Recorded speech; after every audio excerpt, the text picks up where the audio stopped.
parents didn't want to see me with my children at family dinner. "There's no seats for them. There are other grandchildren sitting here," said Dad, and my sister laughed, but "There are no seats for them. The other grandchildren are sitting here," my dad said. My sister, Lauren, laughed like it was the funniest thing she'd ever heard. I stood in the doorway with my 2 children, holding a small gift bag. I had come to congratulate her on her promotion, thinking it would be a family reunion. My younger brother, Jake, had told me to come. "It'll be fun, Stan, everyone will be there." But as soon as I walked in, I knew I had made a mistake. The dining room table was set, plates and silverware neatly arranged, wine glasses filled. It was full of familiar faces: my parents, Lauren, her husband, their 2 children. Everyone but me and my kids. I glanced at my mother, hoping for some kind of intervention, but she was busy arranging the plates as if they were the most important thing in the world. My father stood with his arms crossed, looking annoyed that I had even shown up. Lauren leaned back in her chair, amused. Then my father said it. "Why did you bring the kids? We didn't even invite you. Why are you even here?" The words hit harder than I expected. My youngest, still clinging to my leg, looked up at me in confusion. My older one, who was just old enough to understand when we weren't wanted, looked from me to them, waiting to see how I would react. "Well, come in, I guess," my father finally said, as if doing me a favor. "But there's no room for you. Only room for the other grandchildren, Lauren's children. Our beautiful daughter's children. She'll finally be able to help us now." Lauren laughed again, louder this time. I kept my voice calm. "So our sister is golden now, huh? Now that she's been promoted, she doesn't need my help anymore?" Lauren rolled her eyes. "Who needs you, Stanley?" "Ha!" I smiled, relieved. "Perfect. That means I don't have to pay the mortgage anymore. It's their burden now." The laughter stopped immediately. My father's face twitched. My mother, who had been pretending to be busy, finally turned to look at me. Lauren straightened in her chair. "Wait, what?" I shrugged. "You don't need me, right? So I'll stop making the extra payments. Lauren can handle it now." No one spoke for a few seconds. The change in the air was almost comical. A moment ago, I was the unnecessary outsider, but now, suddenly I mattered. Lauren let out a nervous laugh. "Come on, Stan, don't be dramatic." I turned to my kids. "All right, let's go." "Are you serious?" my dad snapped. "You're just going to leave? You just said we weren't invited." Lauren looked at our mom, then back at me. "You wouldn't actually stop paying, would you?" I smiled. "Watch me." I took my kids by the hand and headed for the door. That's when I caught Jake in the back of the room, standing against the wall. He hadn't said a word the whole time. His hands were in his pockets, his eyes fixed on the floor. Unlike the others, he looked embarrassed. I opened the door and stepped out, closing it behind me. In the car, my youngest spoke up. "Why don't Grandma and Grandpa like us?" I exhaled, keeping my voice light. "It's just that your grandparents are a little inadequate. And your aunt too. But don't worry, we'll fix that." I laughed, and we drove home. When I told my wife, she was stunned. She was 8 months pregnant and didn't want to leave the house, but when I told her, she just stared at me. "You did this? In front of the kids?" "Yes. They really did." She shook her head, speechless. A week later, everything changed. A week went by. I didn't think about her much. Life actually felt easier. No mortgage payments hanging over my head, no late-night calls from my parents needing money. Just me, my kids, and my pregnant wife getting ready for the baby. Then, out of nowhere, Jake showed up at my house. I opened the door to find him standing there, looking exhausted. "Hey," he said. "Can I come in?" Jake never just stopped by. Something was up. I let him in and he sat down at the kitchen table and rubbed his face. "Lauren lost her job," he finally said. I blinked.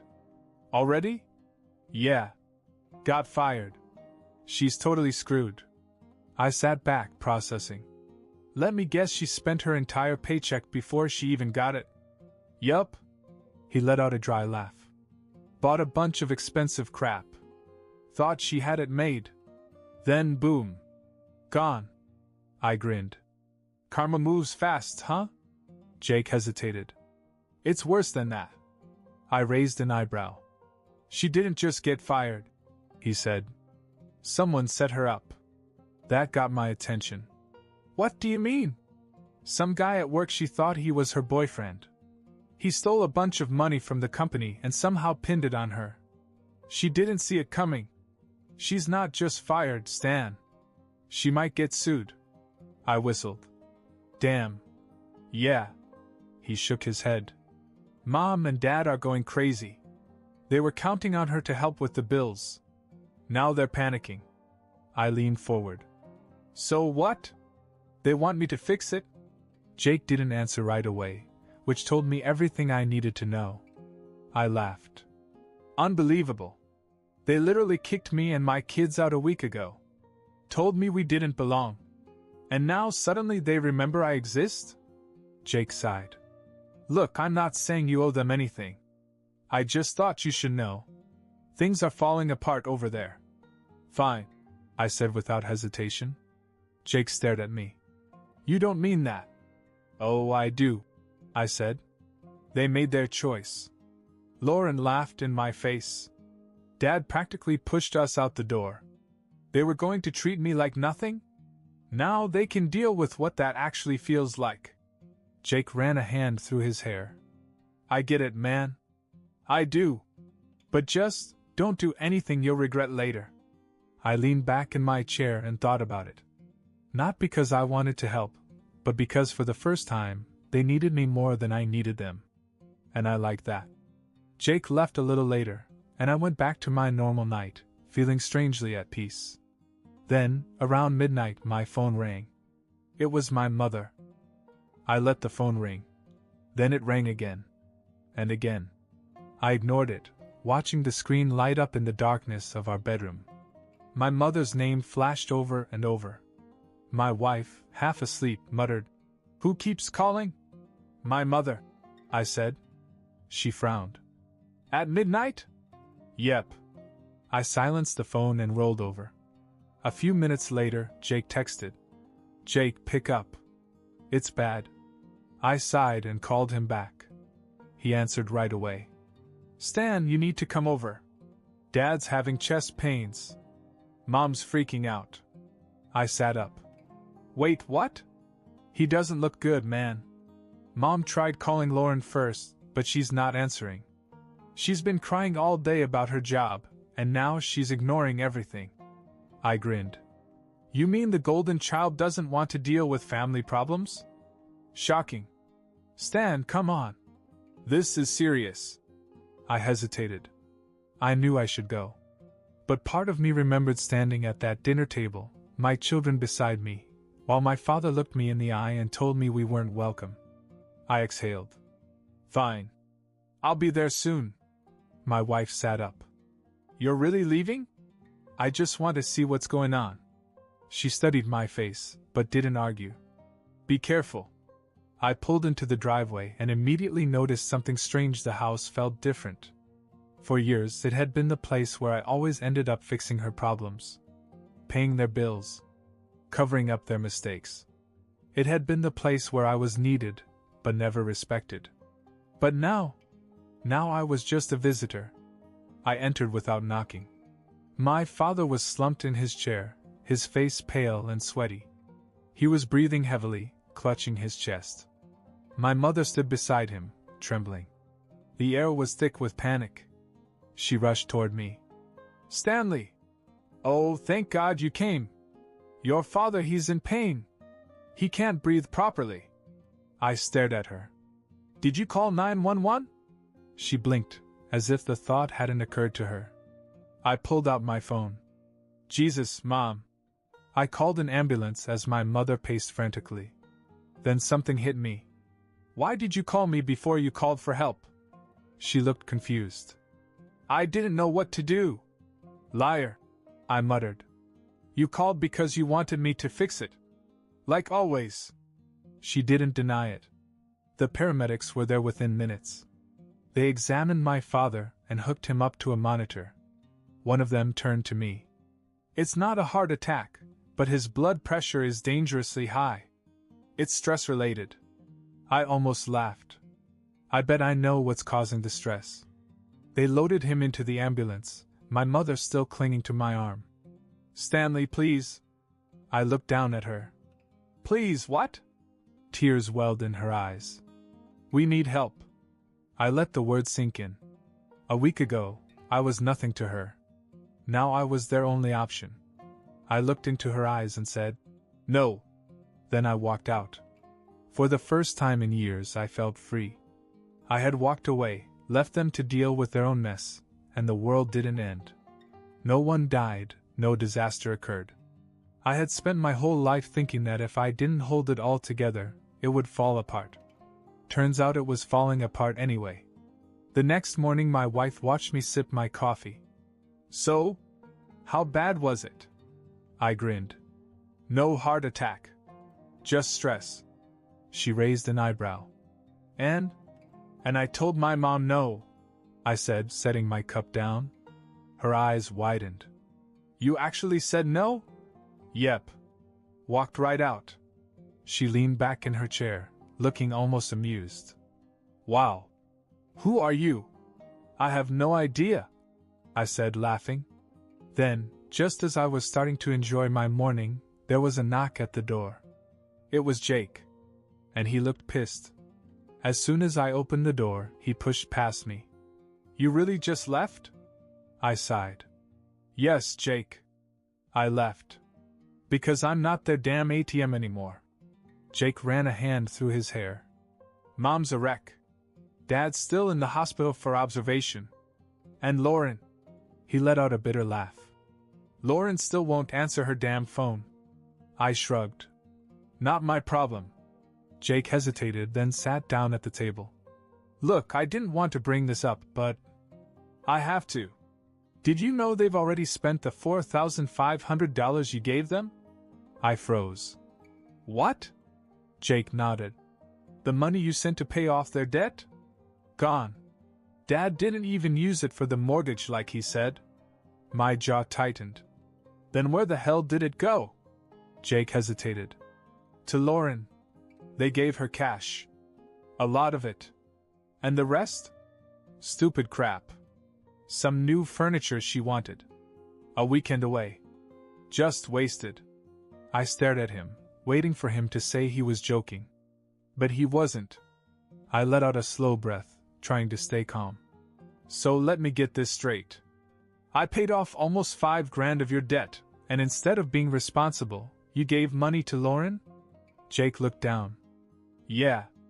I laughed, but not because I thought it was funny. It was because I finally understood. They used me, I said. Not just for bills. Not just to keep the lights on. They saw me as their rainy day fund. A bottomless wallet. The second I helped them, they threw it away on Lauren, because she's the one they really care about. Jake didn't argue. He knew it was true. He rubbed his face. Look, I understand why you're mad. I'd be mad too. But they're in deep shit now. The bank's breathing down their necks about the mortgage. Dad's in the hospital. Mom's barely holding it together. And Lauren? She's completely useless. I shook my head. No. I'm done. Jake sighed. Stan. No. I cut him off. You made your choice. You put everything into Lauren. They treated me like I was nothing. And now they need me? I scoffed. Let them see what nothing really feels like.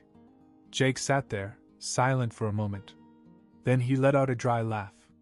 You know, you're right. I raised an eyebrow. Wait, what? He leaned back. They're going to start leaning on me next. They'll run out of options, and I'll be the last one left. You should get out now, I said.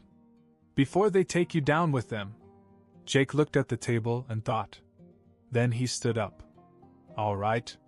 Just thought you should know. He walked to the door, but stopped before he opened it. Are you sure you won't regret this? I met his eyes. No. For the first time in my life, I know I won't. Jake nodded. Then he left. And I sat there, realizing something important. This wasn't just a moment of anger. I was done for good. For the next few days, my phone was silent.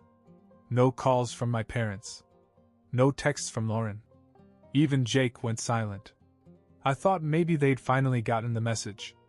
Then, on Saturday afternoon, my wife and I were in the nursery setting up the crib when I heard a car pull into the driveway. I looked out the window. It was my mother. I sighed. Unbelievable. My wife looked over my shoulder. She actually drove here? Looks like it. There was a loud knock on the door. My mother had never come to my house unannounced. She had always expected me to come to her. I opened the door but didn't invite her in. She looked exhausted, her hair was a mess, and her eyes were red as if she'd been crying. Stanley, please, she said. We need to talk. I crossed my arms. About what? She swallowed hard. Your father is still in the hospital. The doctors are keeping him longer because his blood pressure won't stabilize. The stress is killing him. I remained silent. She took a deep breath. And we may lose the house. There it was. I leaned against the doorframe. Not my problem. Stanley, she whispered. Please. We have nothing. We gave everything to Lauren because we thought she would take care of us. We trusted her. Her voice broke. But she hasn't come to see your father once. She doesn't return our calls. She ignores us completely. I shrugged. Wow. That must be hard. Her hands shook. I know we treated you badly. I know we made mistakes. But we have nowhere else to turn. The mortgage is past due. The bank is already sending out warnings. And your father's medical bills dash. She wiped her eyes. We can't afford them. I stared at her, completely unmoved. You know what's funny? I said. A few months ago, I paid off your debt. Almost $5,000. And you didn't even use it on the house. You gave it to Lauren. You chose her over me. Over your grandchildren. She looked down, ashamed. And now? I continued. Now she's gone. And suddenly I'm important again? Tears streamed down her face. Stanley, please. We don't know what to do. I let her words hang in the air for a moment. Then I smiled. Figure it out. She gasped. You don't mean that. I do, I said. I really do. I stepped back and started to close the door. And that's when she snapped. You owe us, she suddenly yelled. I froze. Excuse me? You owe us, Stanley, she yelled. We raised you. We fed you.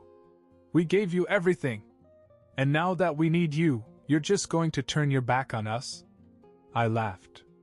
Everything? Really? You treated me like a backup plan. Like a safety net for when Lauren let you down. You threw me away as soon as she got her promotion. And now that she's gone, I'm suddenly your son again? She shook her head, angry. You are selfish. After all we've done for you. I didn't even argue. I just smiled. Good luck, Mom. Then I slammed the door in her face. I turned to see my wife standing there, hands on her stomach, staring at me. She exhaled. That was crazy. I nodded. Yeah. And I'm so done. We stood there for a moment, just taking it in. Then we heard a loud bang from outside. I ran to the window and looked out. My mom had kicked the side of my car.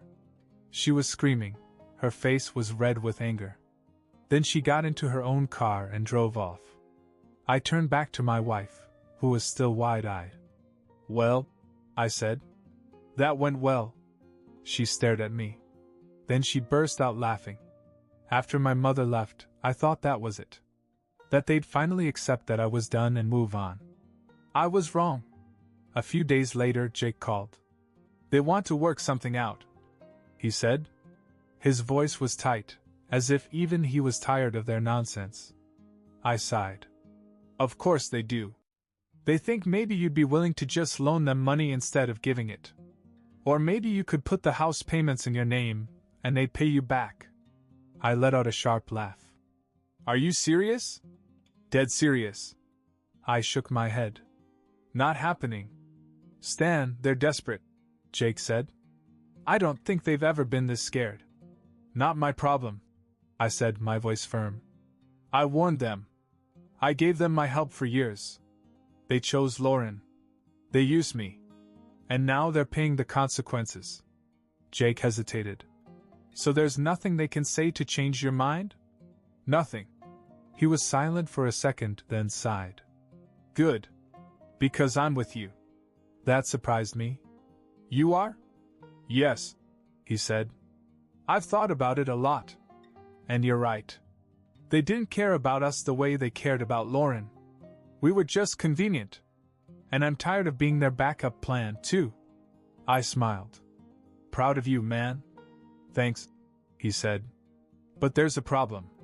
What? I told them. My stomach sank. And? Jake let out a breath. They kicked me out. I sat up. What do you mean they kicked you out? I mean I told them I agreed with you. That they had to deal with their own mess. And Dad lost it. Said if I wasn't going to be part of this family then I could get the hell out. I shook my head. Unbelievable. Yeah, well, I called his bluff and left, Jake said. I packed a bag and left. I'm in a motel right now. I didn't even think about it. Come stay with me. He hesitated. Are you sure? You don't have much room with the baby coming. I don't care, I said. You're not staying in a damn motel. Pack your stuff and come over. There was a pause. Then Jake said, Thanks, Stan.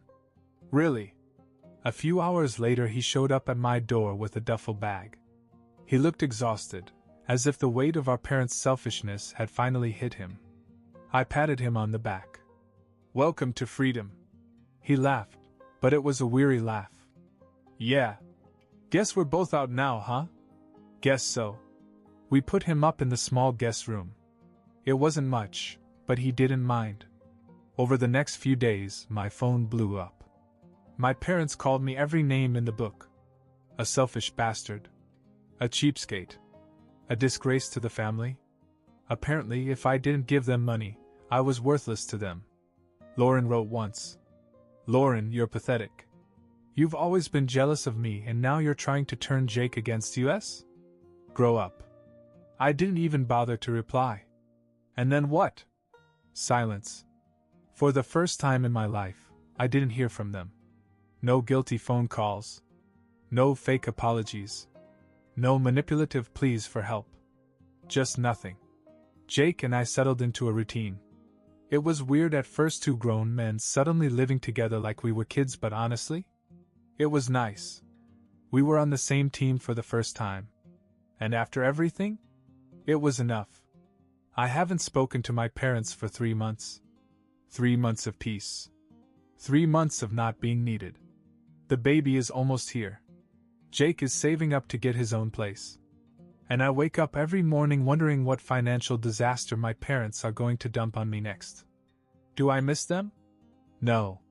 I miss the idea of having real parents. Parents who love you for more than what you can do for them. But the real people? The ones who threw me and my kids away for Lauren and then expected me to save them when she failed them? No. I don't miss them at all.